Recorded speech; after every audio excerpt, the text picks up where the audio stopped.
Hello friends, welcome to my channel. ఈరోజు word ఏంటంటే steam. దీని తెలుగులో ఆవిరి అని అంటారు. దీని definition the vapour into which water is converted when heated.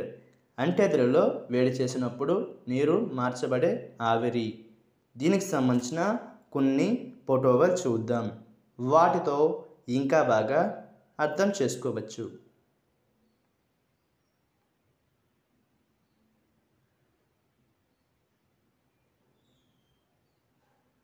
అలాగే దీనికి సంబంధించిన కొన్ని ఎగ్జాంపుల్ చూద్దాం. ఫర్ ఎగ్జాంపుల్ ఫస్ట్ది the kitchen was be clouded with steam. అంటే తెలుగులో వంటగది ఆవిరితో కప్పబడి ఉంది. దీని next example and final example the laundry was full of steam. అంటే తెలుగులో లాండ్రీ మొత్తం ఆవిరితో నిండిపోయింది. ఈ వీడియో మీకు నచ్చితే లైక్ చేయండి. మరిన్ని వీడియోల కోసం మా ఛానల్ని సబ్స్క్రైబ్ చేసుకోండి. Thank you friends.